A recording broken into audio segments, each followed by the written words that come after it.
And now, ABC's 2020. Tonight on 2020.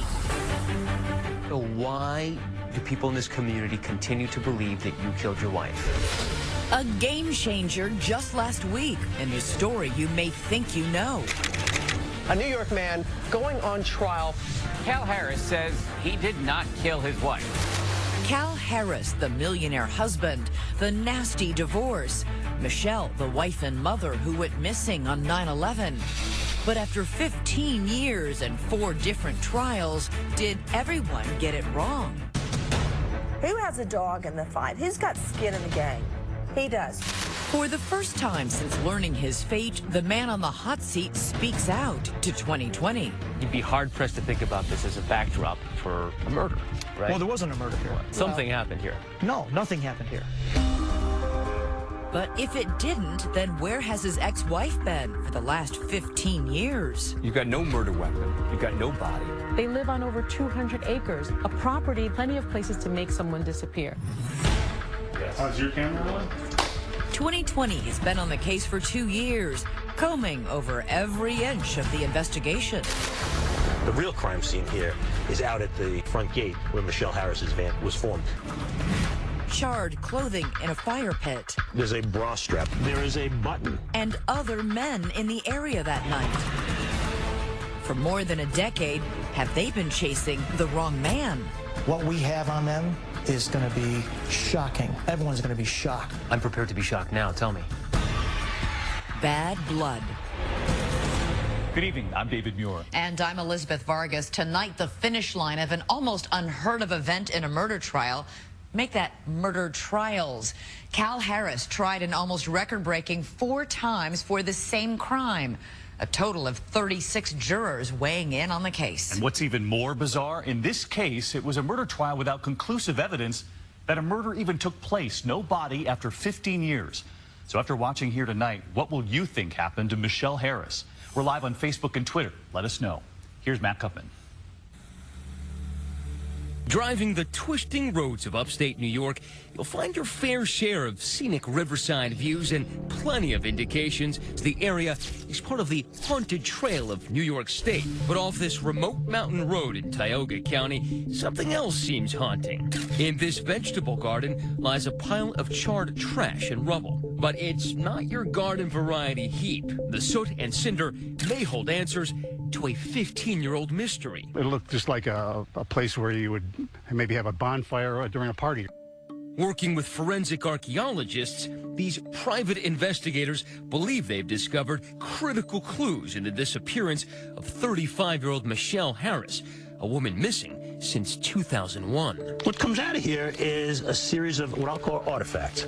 There's a bra strap. There is a button that appears to come from probably some form of women's apparel. Even if they were the remnants of Michelle's clothes, the whereabouts of the woman who wore them is still unknown. Where do we start to look for Michelle Harris? I would posit that we're probably standing in the middle of some place that somebody should start looking.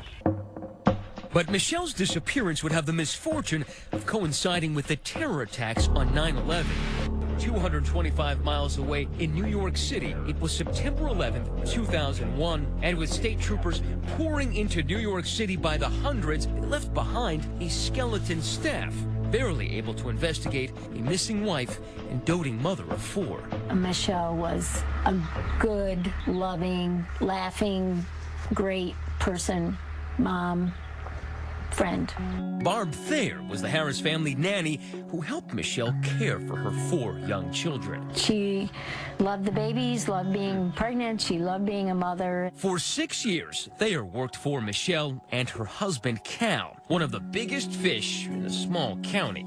A former All-American lacrosse player in college, an outdoorsman, and a successful businessman whose wealthy family owned a chain of car dealerships. Did it seem like they had a good relationship? I would have said very much so in the beginning, yeah.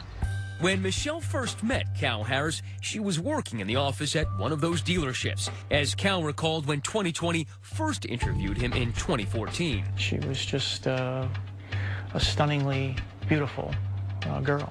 just very attractive. She was fun. She had a great personality. Cal's Aunt Mary remembers meeting Michelle at a family gathering. And I remember thinking that it was a good match because she was very funny and very vibrant and just a very happy person. Michelle and Cal married in 1990 on the Harris family's estate, 250 pristine acres with a private lake.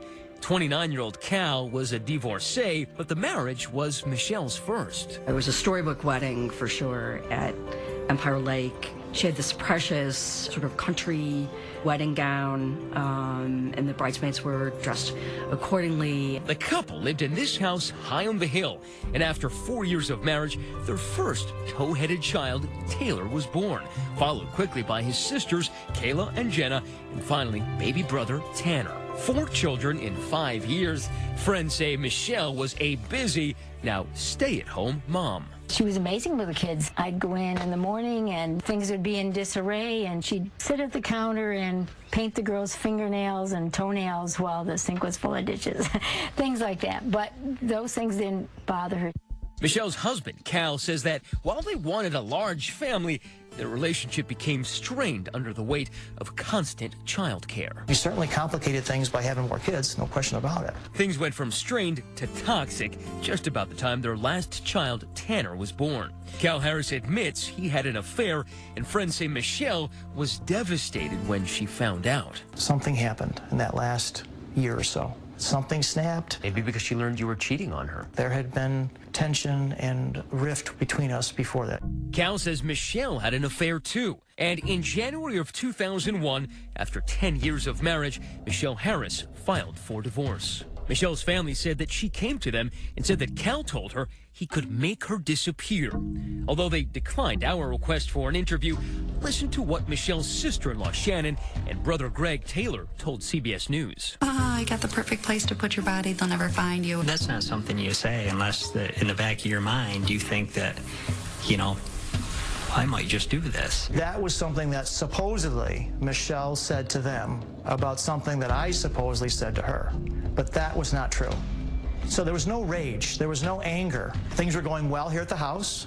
We were getting along. Cal may have thought there was nothing to fear, but Michelle wasn't taking any chances. She removed Cal's guns from their house, giving them to her brother Greg. Why was it during that period of time that Michelle removed the guns from this house and gave them to her brother? She removed the guns when she told me that she was filing for divorce, because I was upset at that time, and we did have an argument at that time. Why did she do that then? She's trying to build a case. She wants a divorce. Michelle and Cal continue to live together in their house on the hill because Michelle's lawyer told her that if she left, she could risk losing custody of kids. She told me that if she left at that point, that it would be considered abandonment and she would forfeit the kids. And divorce meant Cal could lose something else, possibly half of the fortune he'd built up during their marriage. We're in a divorce. You know, there's a lot of money involved. I get all that, but you have to see and look into the details of what was going on in her personal life. Cal Harris says they were under one roof, but living separate lives. And she was sleeping downstairs on the couch, and I was sleeping upstairs. You know, I was trying to keep it together for the kids. But I think at that point, she'd already moved on. After filing for divorce, the millionaire's wife took a waitressing job at a dive bar. And she started dating, apparently relieved to be moving on. We went for a horse ride, and she said, I can't believe I'm so happy I'm finally getting my life back. So those were her exact words. But was her husband Cal so happy about it? He'd made Michelle what he considered a generous offer. $800,000 doled out over 10 years. That's $80,000 a year. But given the car dealerships and the vast house, Michelle's attorney, Robert Miller, thought Cal was worth millions. His son, Todd Miller. My father was not going to accept that offer. He felt that wasn't near what the businesses were worth. On the morning of September 12th, Michelle had scheduled a meeting with her divorce lawyer. She never made it. We all waited, and she never showed up, which had never happened before. So he knew the history between her and Cal, and instantly assumed something happened to her. And that morning, it did. When we come back, suspicious things around the house, Mom's abandoned minivan, and why is there blood in the kitchen? People have blood in their homes. You know that. Everybody knows that. Stay with us. If the town of Owego had a golden couple, it was Cal and Michelle. Owego, a tiny town on the twisting Susquehanna River, is a Native American word meaning at the fork. Cal and Michelle Harris had reached that fork, and after 10 years of marriage, were getting a divorce. They were living under the same roof, but not sharing the same bed. She was now dating and waitressing at a local watering hole called Lefty's. I knew she had a boyfriend and that she was spending time with him, but I also knew that she was hanging out with a bad crowd down at this bar that she worked. On September 11th, 2001, the day of the terror attacks, the family's nanny, Barb Thayer, noticed a distracted Michelle getting ready for work. And how was Michelle that day? Frantic. I know she had a headache and she was late for work.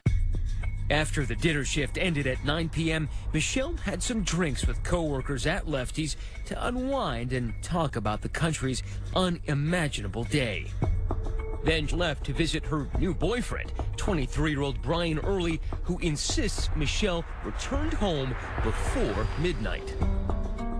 Then the following morning, Barb Thayer received a call from the Harris home just after 7 a.m. Who called you? Cal, in the morning. What did he say? He just said Michelle didn't come home, and would I come up and help get the kids ready for school? And I said yes, and that had never happened before.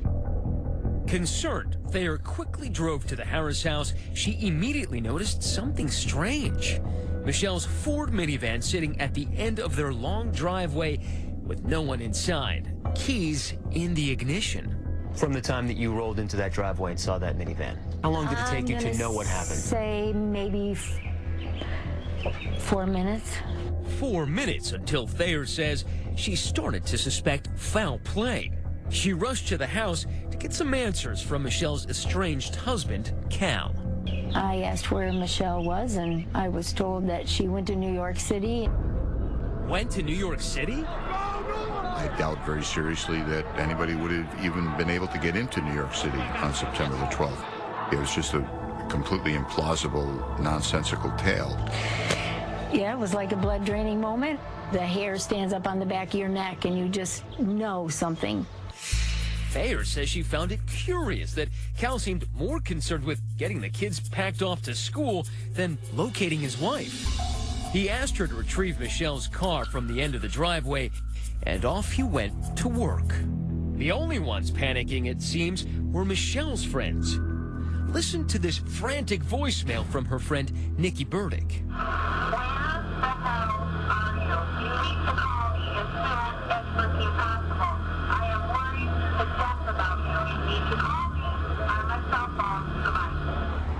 Failing to reach Michelle, Burdick called Michelle's divorce attorney, Robert Miller. His son, Todd, was there. And that's when my dad called the police. Her divorce lawyer is the one that ultimately contacts the police. Now, that's the fine. How do you do?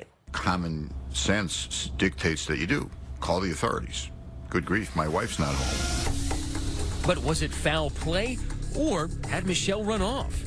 Within hours, a manhunt ensued, police prowling the Harris estate, the dense forests, and that glimmering lake. There was no sign of Michelle on the grounds,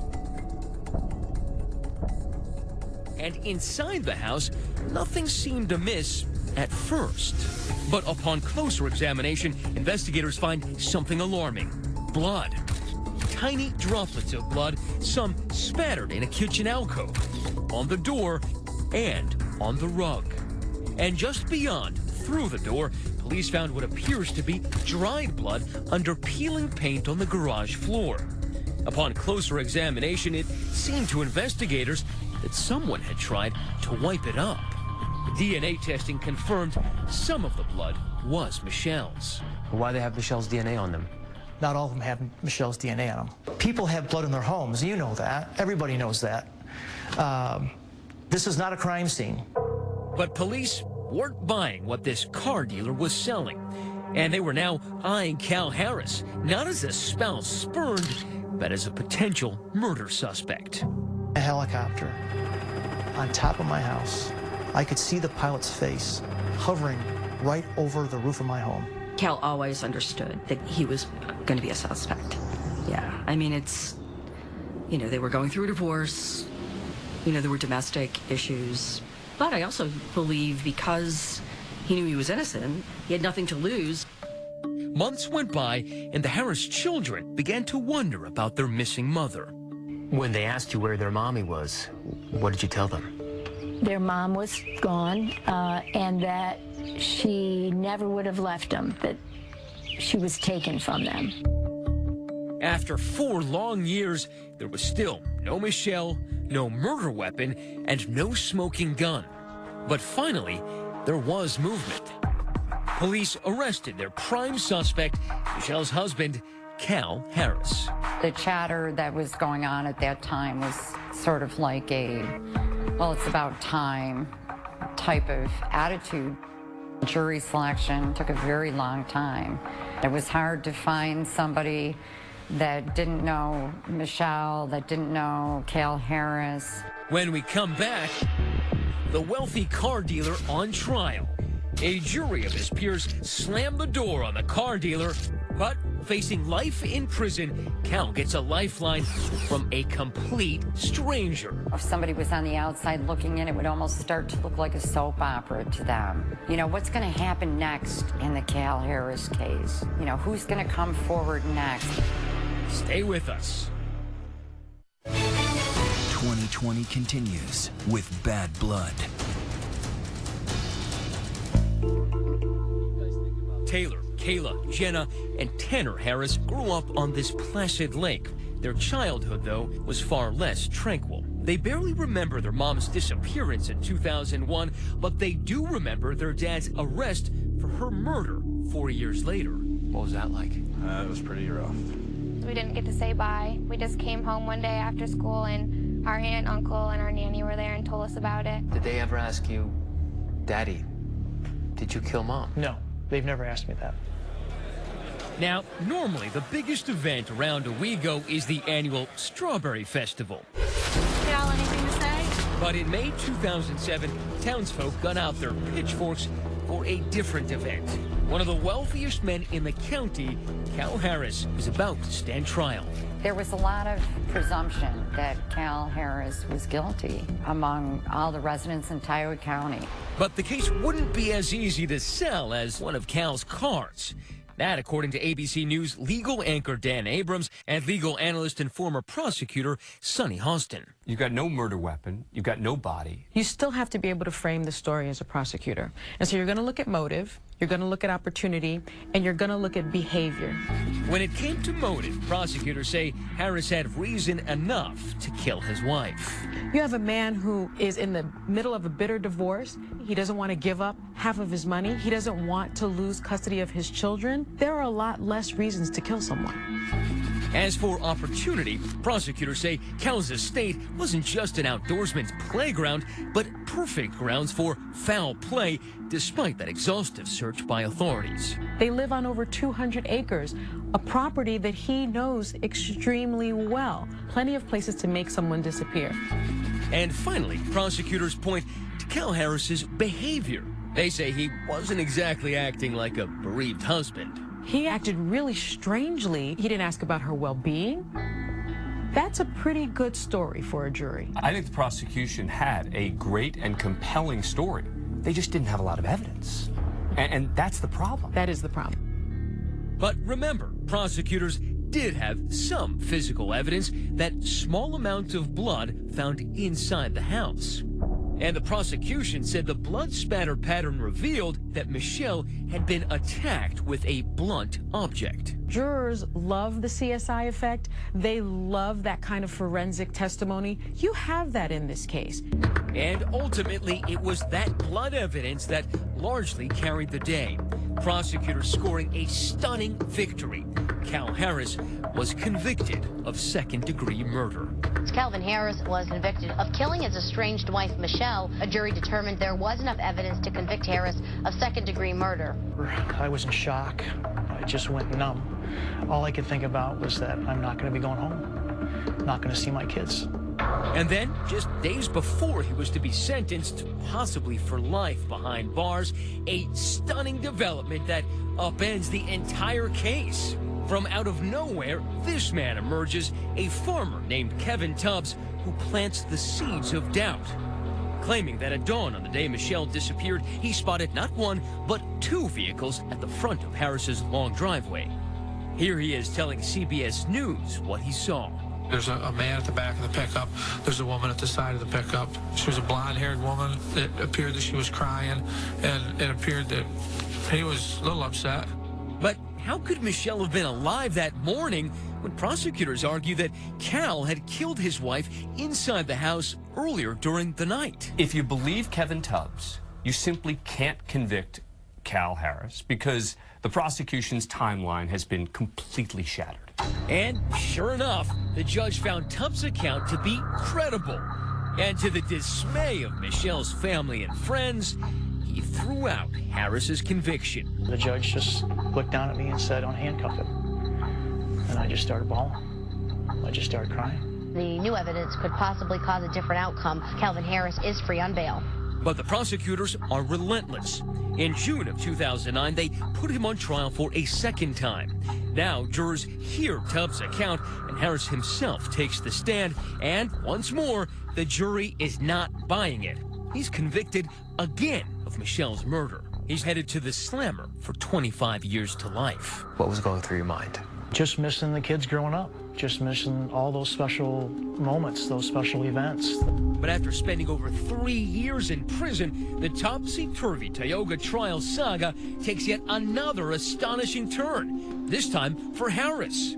An appeals court rules that the judge improperly allowed hearsay testimony in as evidence. Believe it or not, Cal Harris's murder conviction was overturned again. A New York appeals court orders a new trial for Cal Harris. But as you'll see, there would be a big difference with the third trial. Coming up, the never-before-heard audio recordings of the other men Michelle might have been with right before she disappeared. What do they know? Were you framed? And how would the discovery of that fire pit by the side of the road impact the case? Watch what happens next. 2020 continues with Bad Blood. When you have the kind of money Cal Harris had, you can afford the multi-million-dollar house on a lake. You'd be hard-pressed to think about this as a backdrop for a murder. Right? Well, there wasn't a murder here. And if you're accused of murdering your wife, enough money to pay for the best defense, not once, but 4 times. Ultimately, what Cal was looking for, I think, is somebody that was going to be fairly aggressive, both at obviously defending him, but more to the point to finding out who actually killed his wife. Bruce Marquette took over Cal Harris's case before his third murder trial in 2015 and enlisted a highly paid dream team of former police detectives and private investigators to clear their client's name. So what did investigators see when they first started looking at this house? So this was the scene where they found the blood spatter, minute little droplets of blood. Forensics expert Natalie Byer was hired to take a closer look at those bloodstains found inside the Harris home. So the only place where there was blood spatter of any kind was in this area? Correct. And it isn't a crime scene. Of course, you're paid to say that. I'm paid to review cases forensically, and it didn't exist here. The blood evidence was the crux of the prosecution's case against Cal Harris and those convictions in trials 1 and 2. But the prosecution is relentless, hoping a third trial will be the charm. 10 drops of blood. 10 drops of blood. Still, what were 10 drops of blood in spatters about 1 millimeter wide? What were they doing here? Good question. No idea. Seems jurors in Cal's third murder trial couldn't figure that out either. And after 11 excruciating days of deliberation, they were hung. A mistrial was declared. Some of the blood was Michelle's, right? Some of the blood was Michelle's, but you can't tell at what time of the year, of the day, when that blood was deposited. All right, love you. Still, prosecutors aren't giving up. This past December, on the eve of Harris's 4th trial, the defense hires Bill Flanagan to get a fresh perspective on the case. He's a retired deputy police commissioner turned grizzled private eye. The real crime scene here is out at the front gate where Michelle Harris's van was formed. Flanagan says that's the spot that local farmer Kevin Tubbs claimed to have seen a blonde woman fitting Michelle's description and another man the morning she went missing. Defense team investigator Dave Beers. After Kevin Tubbs came forward, I went back to the drawing board to try to find out if any of the suspects in the case drove a dark pickup truck. So, who was this mysterious man? To try to find out, the investigators start taking a closer look at some of the men Michelle might have known and any who might drive a dark pickup. They zero in on this man, Stacy Stewart, who frequented Lefty's bar where Michelle was slinging drinks. And when I started looking into Stacy, just one thing led to another. He's the guy. He fit the physical description of Kevin Tubbs described, and he owned a 2000 black Chevy pickup. So the red flags went up right away. As you might imagine, Cal Harris's attorneys were eager to talk to Stacy Stewart. What you're about to hear is a never-before-heard audio recording of an interview between Stewart and Cal Harris's defense team. There's people that said you were obsessed with her, that you were giving $100 tips, that, you know, that kind of stuff. What they want to know is just how well he knew her. There's a couple of people that have told investigators and police over the course of time you were involved with her sexually. I've never been alone with that girl. Stewart vehemently denies ever dating Michelle or even seeing her that night. But the defense feels they have a new lead after talking to him. Stewart tells them around the time Michelle Harris went missing, this man, Chris Thomason, an old drinking buddy, came to his home with a female friend. They were covered in blood. They showed up with bloody clothes one night? You know, it looked like they might have skinned a deer or something.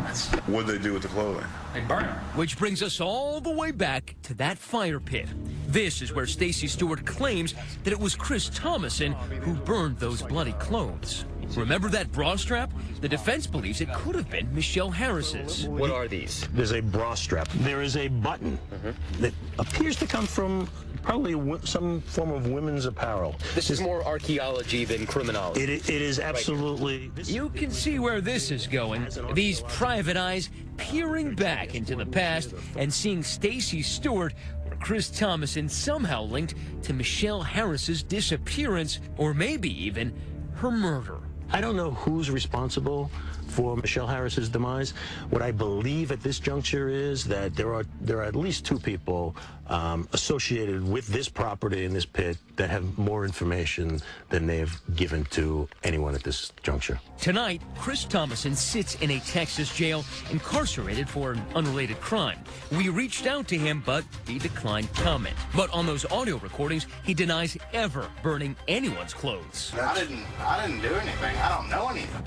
As for Stacy Stewart, he was also called to testify in Cal Harris's 4th trial, but ended up a no-show. So we tried to find him. Real estate records obtained by 2020 show an address for the elusive Stacy Stewart 1,700 miles away in New Braunfels, Texas. But that address leads us to this empty lot. No sign of Stewart here. I think Texas is centric to potentially finding Michelle. So we turned to investigator Bill Flanagan for help. He helped us track down this woman, Julie Brinkman, Stacy Stewart's ex-girlfriend. Julie told us about a strange conversation she'd had with Stewart in January 2015 after a night of drinking. He initially said that he didn't know the victim in the case. But Julie says Stacy Stewart's story gradually changed as the night wore on. He brought it up again later in the evening, and he said because I was the last person to be seen with her alive. Julie said it all seemed rather insignificant until Stewart told her he knew how to hide a body. But is the defense grasping at straws? Watch what happens next. It's a May morning in 𝐁𝐚𝐝, New York, another tiny town with another Native American name. But it's more than just a change of scenery for Cal Harris. It's a change of venue. The defense fought to move the case here after their polling determined the name Cal Harris was toxic in Tioga County. 97% of them, just by name, when you mentioned Cal Harris, knew that that was a case about a guy who was on trial, who had been convicted twice before of murdering his wife. Something else is different here at Harris's fourth trial. Defense attorney Bruce Barquette is rolling the dice, opting for a bench trial instead of a jury trial as he tries to convince a judge Harris is not guilty of second-degree murder. It's a very different thing trying to convince a single person, a judge, rather than a jury. And you are theatrical, and you are in your delivery. Theatrical. I think I'm just expressive. Maybe a little too expressive for Judge Richard Mott, a guy who likes to wear a bow tie and drive a Jaguar, but doesn't care for flashy in his courtroom. The first day of the trial, I swear, 30 seconds late. And he said, "You're late, this will never happen again," really scolded me. What you're about to watch is the only portion of Cal Harris's 4 trials ever broadcast. Closing arguments. Look at Cal. People judge him, people look at him. The defense decides to confront a nagging issue that has dogged Cal Harris throughout his ordeal. I wanted to Botox his forehead because every picture that they would snap of him was like this. He would furrow his eyebrows. So he doesn't play to the press. He doesn't go out of his way to act innocent. He is innocent. And if you don't believe it, too bad. That's his attitude. But the defense had been dealt a huge blow. All that was uncovered at that burn pit, Judge Mott tossed it out, ruling that it was inadmissible because there was no DNA link to Michelle Harris. And those audio recordings from alternative suspects, they were thrown out too. So Barquette then turns his attention to the evidence, or lack thereof. Barquette claims the small amount of blood found inside the Harris home is not evidence of a crime. Even if it was all Michelle's blood, and it clearly is not. 10 drops, fits in this vial. Next, Barquette takes aim at that blood evidence in a different way, questioning the authenticity of those crime scene photos. The color is off by a significant margin. The exposure is wrong. You can't rely on that kind of evidence to convict a man of murder. Barquette says he knows why the photos are so red. It was one of the more deceptive things I've seen prosecutors engage in. They literally manufactured evidence here. Barquette says this video, outtake subpoenaed by the defense from CBS, is proof the photos were tampered with. Members of the prosecution's team and renowned forensics expert Dr. Henry Lee talking about pictures that had been altered to compensate for bad photography work at the crime scene. Another thing that they did with some of these photographs where they had the flash problem was they exposed, or they somehow treated them. And exposure correction. What did they do, sir? Exposure correction. They corrected the exposure. The state police say they didn't alter or enhance any photos that were submitted for evidence at trial. I could not believe that you had a district attorney, a senior investigator from the state police, and Henry Lee sitting there talking about altered photographs. Conversely, Barquette says the testimony of Kevin Tubbs is true blue. Remember, he's the witness who testified he saw a man and a woman at the base of Harris's driveway on September 12th. Kevin Tubbs had no reason to fabricate, no reason to make anything up, no reason to come forward. He's not an intention seeker. Now it's Kirk Martin's chance to sway the judge his way. The Tioga County DA presented his argument in vivid detail. She bled on the floor of the garage, and the defendant cleaned up that blood. Michelle Harris was murdered by that man sitting right there. The prosecution says the mere name Stacy Stewart is nothing more than an attempt to deflect attention away from Cal Harris. What possible diabolical motive would Stacy Stewart have to murder Michelle Harris, wife of the defendant? The prosecution says it was Harris who had all the tools to make a body disappear. He's got vehicles to load Michelle's body into. There was the gator and the ATVs in the garage. He's got garbage bags to put her in. and the stuff from the kitchen island. We acknowledge he found a good spot. A spot that he knew would make her disappear. And Martin reminds the court Cal Harris had the means and the motive and the opportunity. Michelle died in an act of domestic violence at the hands of her familiar adversary, her husband, the defendant, Calvin Harris. With that, Judge Mott begins his deliberations. Everyone here at the courthouse is now playing the waiting game, like you said, waiting on Judge Richard Mott, who has... And just last week, the judge reached his decision. He has a somber expression on his face, and at that point I thought, oh no. He came out, he was stern, he looked at nobody. And he says, in the People versus Cal Harris, indictment number 2009, I find the defendant not guilty. Bail in the amount of $500,000 is exonerated. Then he gets up and walks out. It was stunning. Not guilty. That's the verdict Calvin Harris heard today at his 4th murder trial. In a reversal of fortune, Cal Harris, a man who could easily have left his building in handcuffs, instead walks out a free man.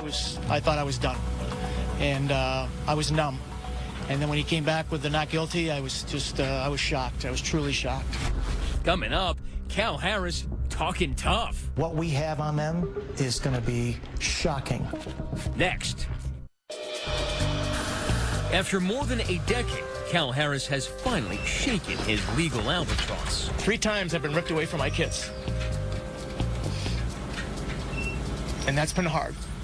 Minutes after his acquittal last week, he lets 2020 tag along as he gives new meaning to the term free ride, putting the courthouse and the case in his rearview mirror. Total relief, just all this pressure, all this weight that's been on my shoulders, for so long. Finally some calm in my life. But just beneath the calm, bitterness. Harris isn't satisfied with exoneration. He wants retribution against those who prosecuted him. They were enjoying every moment of going after me. It was sport for them. It was entertainment for them. Harris and his legal team say they'll file a civil suit in the coming months alleging misconduct by the former Tioga County District Attorney and New York State Police. What we have on them is going to be shocking when it comes time for the trial. Doesn't part of you, though, just want to let this go? I mean, you said they robbed you 15 years of your life. No, Don't why? you just want to put that behind you? Why? So you can live the rest of your life. And let them do this to somebody else? In a statement, the New York State Police say, "We continue to pursue all leads right through the last trial. We continue to stand by the work our investigators did on this case." The 4 Harris children are now estranged from their mother's family, who declined an interview. Those kids have stood by their father throughout the entire ordeal. Do you think about sacrifice? Do you think about the stuff that you've lost because your dad has been involved with this seemingly endless battle with the law? Yeah, definitely. He was gone for like 4 years at one point, and that's a lot of time to miss when you're growing up as a kid. They have also grown up mostly without their mother, Michelle, whose memory they hope will not be forgotten. You think about her often? Yeah, I do. I try to be the person that she would want me to be. Out of all of these, is there one that you like best? Huh. Okay, why? She just seems so happy. Cal Harris is happy to be home, but he is not basking in the glow of that legal victory, well aware of all that has been lost. There's going to be no celebrating at my house. There's no winners here. Everybody loses. Michelle loses. Her family loses. My kids lose. The taxpayers of Tioga County lose. There's no winners here. So, based on what you just saw, how would you have voted on one of those juries? Let us know on Facebook and Twitter. And now, a look at a special 2020 next Tuesday night. Robin Roberts' exclusive interview with singer Bobby Brown, speaking out on camera about the death of his daughter, Bobby Christina. Tuesday night on ABC, Bobby Brown with Whitney and Bobby Christina, both tragically gone for the first time. Are you ready to talk about Whitney? He opens up with what you haven't yet heard. Emotional, deeply private. The same thing that happened to my daughter is what happened to Whitney. Revealing. Well, that was the first time I saw her do drugs. Cocaine. Yes, ma'am. The marriage. I came into the marriage with money, left the marriage with nothing. The unimaginable pain. Hardest thing I had to do in my life was tell my daughter to let go. My baby's gone. And now, the first steps on the road back. I thank God I'm still here. Bobby Brown, Every Little Step. The Robin Roberts Special 2020. Everyone will be talking about. Tuesday at 10/9 Central on ABC. A very candid Bobby Brown, and we'll be watching Tuesday night. And tomorrow on 2020 Saturday, I take a look at O.J. fever. Why O.J. Simpson is back in the news. I'm Elizabeth Vargas. And I'm David Muir. We'll see you tomorrow night. In the meantime, from all of us here at 2020 and ABC News, have a great Friday night. Good night.